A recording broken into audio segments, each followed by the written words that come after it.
The most ordinary day of your life could look exactly like this one. No warning, no drama. Just an ordinary afternoon, doing nothing in particular. That is how it happened for one man at home. An artery he never knew was weak suddenly gave way, and he was facing a life-threatening emergency before he even understood what was happening. 10 units of blood helped save his life. Here is what should make you pause. This was not a fragile man. He had spent his life taking extraordinary risks and walking away, surfing huge waves, climbing high into trees, reporting from a war where many people around him didn't make it. If anyone seemed destined for a dramatic ending far from home, it was him. Instead, it happened on a quiet day at home while he was thinking about something else. That is the trap most of us live in, not the belief that we'll live forever. The quieter lie that whispers, not today, not this year, later. There is time. Nothing about an ordinary Tuesday feels like it could be your last ordinary one. Think about the math. You can earn back money, rebuild a reputation, repair a friendship, and sometimes even regain your health. You cannot recover a single Tuesday. Today is the only currency you can never earn back. Pull up last week, the honest version. Was it filled with what truly mattered, or only what felt urgent? Meetings that changed nothing, hours that left no lasting mark. Almost nothing you would point to and say, that was what I was here for. The answer is not simply to slow down. Gratitude that never reaches your schedule is only a feeling. Make a list of your some days, the trip, the call, the visit you've been putting off. Then choose one and give it a date. Not someday. A real date. This week. If you can. Put it on your calendar. Turn an intention into an appointment. No one gets a warning that today was their last ordinary day. So imagine the version of you looking back at this week. What would they ask you to stop saving for later? Later is where lives quietly pass by. You do not have forever to decide. That isn't the bad news. It's the reason today matters. Your phone is not stealing your time. It is stealing what your time was meant for. The screen does not add to your day. It displaces it. Every hour spent on it is an hour not spent in the slower, face-to-face world where relationships, ideas, and memories are built. You never noticed the conversation you did not have or the walk you skipped. You never noticed the boredom that could have become your next great idea. You only feel busy, a little emptier, and you cannot explain why. Imagine your child being offered a place among the first children raised on Mars. It sounds exciting, until you realize nobody knows what years of radiation and isolation would do to them. They would be the experiment. Something similar has happened to your day. Over the last decade, you have moved into an environment designed by brilliant people to compete for your attention. The proof is waiting inside a screen time report most people would rather ignore. Unguarded time gets spent for you if you do not decide what fills your hours. The most engaging thing within reach will decide instead. You meant to read, but you scrolled. You meant to call someone you love, but you watched strangers instead. This is not simply an unfair fight. The device in your pocket has learned which pull works best at exactly the moment you are most likely to give in. Losing an evening does not mean you lack character. It means you entered a contest designed for you to lose. That is why trying harder tomorrow rarely works. You do not out-discipline a slot machine. You walk away from it. So change one default instead of your entire life. Choose one block of the day to be completely phone-free. Put your phone in another room and keep it out of the bedroom. Use a simple alarm clock instead and make one meal each day phone-free. Give your attention to the people sitting across from you. That is not weakness. It is smart design. Win one block and you will discover something important. You never had a time problem. You had a defaults problem. Defaults can be changed by the one person who still controls them. You. The man who understood burnout better than almost anyone woke up one morning and couldn't get out of bed. He ran a clinic for people living with chronic exhaustion, began writing a book about how people break, and then broke himself. A short walk left him drained. The very book he was writing had to wait because of the experience it described. Understanding why people break doesn't stop you from breaking. Insight is not armor. The person most convinced it could never happen to them is often the most vulnerable. We imagine breaking as one dramatic event. In reality, it is usually accumulation. One late night, one stressful week, one draining responsibility after another. Imagine carrying a bucket that fills a single drop at a time. You never notice the water rising until one tiny drop finally makes it overflow. That last drop didn't cause the collapse. It simply arrived when there was no room left. People rarely break over nothing. They break after everything that came before. Most people know the answer is rest. But one word gets in the way: deserve. We convince ourselves that rest must be earned. Think about the people you love most. Do you value them only because they're productive? Probably not. So why judge yourself by a standard you would never use for them? Burnout is more than feeling tired. It affects the systems that shape your mood, focus, energy, and ability to handle stress.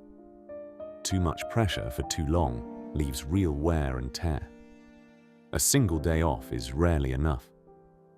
Real recovery treats exhaustion as information. It asks what needs to change instead of rushing back to the same pace. Find what genuinely restores you. A quiet walk without your phone. Reading a book. Cooking. Time spent creating instead of performing. Then schedule that time first. If you leave recovery until everything else is finished, it almost never happens.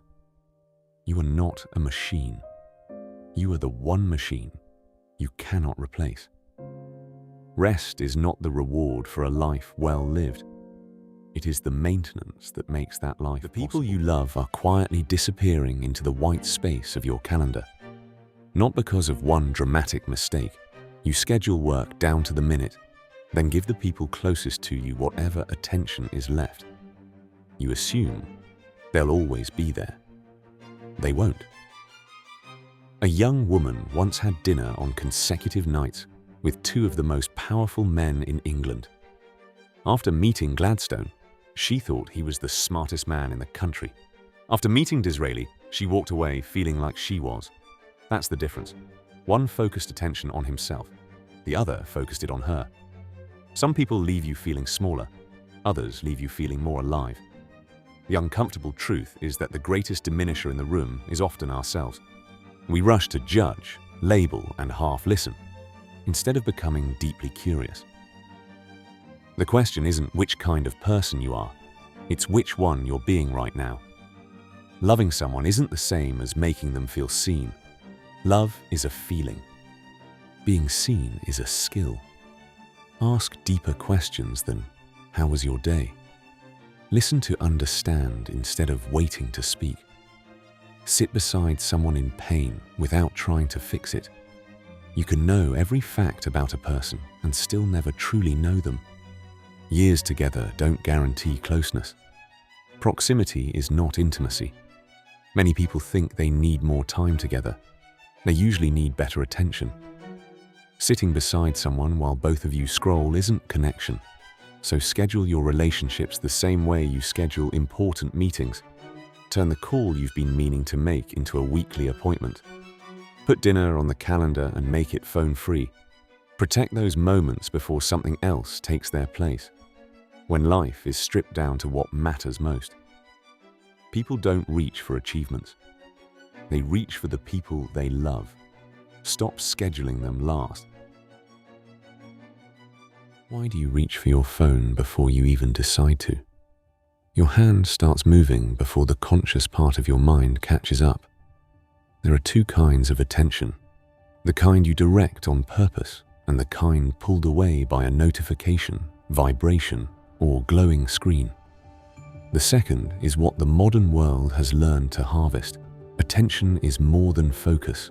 What you pay attention to moment by moment, becomes your experience of being alive.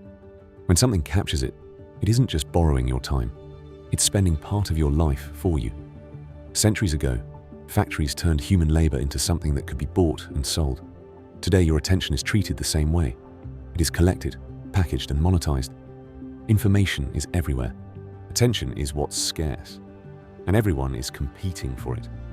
Trying harder isn't the answer. Your reflexes react before willpower has a chance. Your scattered attention isn't proof that you're weak. It's the predictable result of a system built to capture it. Build structure instead, like Odysseus tying himself to the mast before hearing the sirens. Prepare before temptation arrives. Put your phone in another room. Turn off unnecessary notifications. Protect 1 hour where the feed cannot reach you. Schedule one protected block this week. You'll discover your attention was never gone. It was simply being redirected. You reclaim your attention by building the structure that protects it, then spending it on the people and work that matter most. 5 writers, 5 different fields, none talking to each other, and everyone arrived at the same buried truth. A war reporter who nearly died on an ordinary afternoon, a psychologist studying what phones did to a generation, a clinician who spent years treating burnout before experiencing it himself, a writer devoted to understanding human connection, a broadcaster explaining how attention became the world's most contested resource. Different questions, different paths, one conclusion. Your life is built from finite units that get spent automatically unless you spend them on purpose. Those units are your time, your environment, your energy, your relationships, and your attention. The danger is that they aren't separate. They're one system. An exhausted person struggles to be present. A distracted person struggles to connect. Ignore how limited your days are, and every other part of life begins to drift. A calendar never stays empty. It fills with urgency, obligations, and whatever other people decide deserves your attention. Years can disappear that way without you ever choosing them. Most people think they have to fix everything at once. You don't. Your calendar isn't just a productivity tool. It's a confession. It quietly reveals what you truly value because it shows where your days are actually going. Before this week begins, ask yourself 5 questions. Does it reflect that your time is finite? Have you designed your environment, or will it make your decisions for you? Is recovery built into your schedule? Have you protected time for the people you love? And is there at least one block where your attention is safe from distraction? Those 5 questions reveal more about your future than any resolution ever will. The difference between drifting through life and deliberately shaping it often comes down to one thing: your calendar. The pen has been in your hand all along. A week you didn't design is a week someone else designed for you. Sunday night arrives, and instead of a plan, you feel a wave. Meetings, errands, messages, and unexpected problems begin filling every corner of your calendar. By Friday, you're left wondering where the week went. You didn't live it. You survived it. The answer isn't squeezing more into your schedule. It's designing the week before it begins. Think of it like arranging a room before the furniture arrives. The order matters. Most people schedule obligations first and hope what matters fits somewhere later. It rarely does. Instead, schedule the irreplaceable first. The conversation you've been postponing, the recovery you keep skipping, the work that deserves your full attention. Put those on the calendar before everything else. Then protect them. Keep your phone in another room during your first focused hour. Schedule recovery before exhaustion forces it. Create a recurring block for the people you care about. Reserve one uninterrupted stretch for meaningful work. An undesigned week isn't freedom, it's reaction. Real flexibility comes from protecting space on purpose. You may think your schedule is out of your control, and some parts are, but you control more than you realize. You don't need to redesign every minute. You only need a few protected anchors that keep the week pointed toward what matters. Maybe you've tried planners before and quit after a few days. That's okay. This isn't about perfection. It's about spending 20 minutes every Sunday designing the week ahead, then repeating the practice next week regardless of how this one went. Before the week begins, put your life on the calendar first. Let obligations fill the remaining space instead of taking all of it. One designed week may not change everything, but a year of designed weeks can create an entirely different life. Your perfect new schedule will probably fall apart by Tuesday. That was always part of the plan. You'll create a great week with protected time, phone-free evenings, and focused work. Then real life shows up. A crisis, a sleepless night, or an unexpected obligation throws everything off. By Thursday, your calendar feels like a collection of broken promises. The important moment isn't the disruption. It's the story you tell yourself afterward. Many people immediately think, "I knew I couldn't stick with this." That single sentence doesn't just ruin the week. It convinces them to give up completely. Two people can experience the same difficult week and leave with completely different futures. One decides failure proves they can't change. The other asks, what needs to change about the system? The circumstances are identical. The response is not. Even experts who deeply understood burnout experienced it themselves. Knowing the problem doesn't make you immune. Struggling doesn't mean you're weak. It means you're human.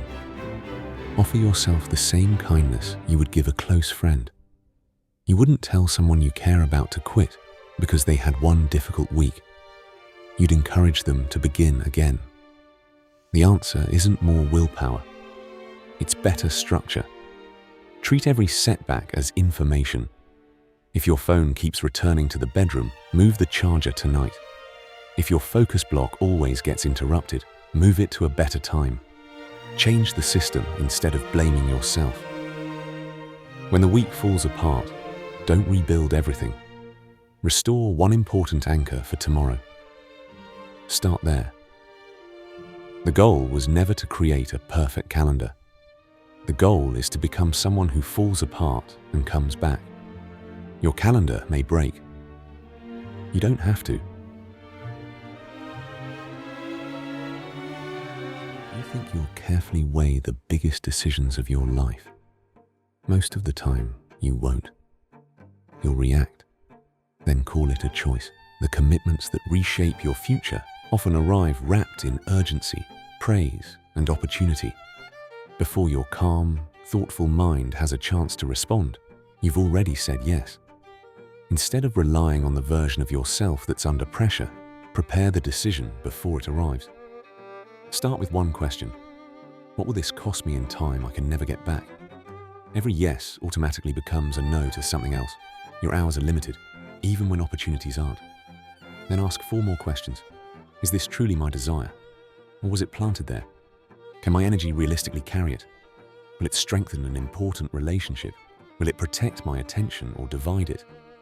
Finally, ask whether this moves you toward the person you're becoming or away from them. Imagine a new opportunity that promises more money and recognition, but costs 15 hours every week. Suddenly, your recovery disappears.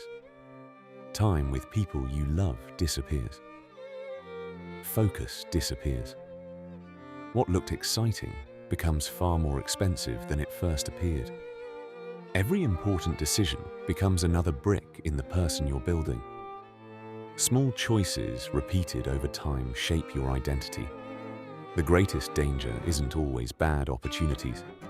It's the endless stream of good ones. Saying yes to everything worthwhile can quietly keep you from what matters most. Before your next big commitment, identify exactly what you're trading away.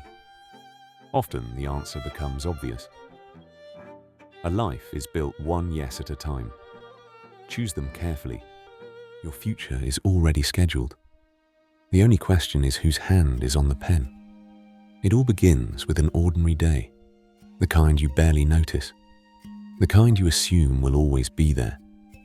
Those ordinary days become your life, whether you pay attention to them or not. If you leave your calendar to default, it won't stay empty.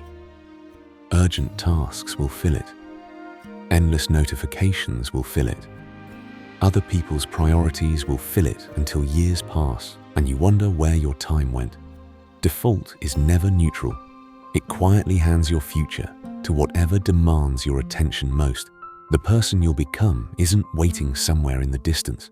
They're being built by the choices you make today. There won't be a warning telling you this was the day that mattered most.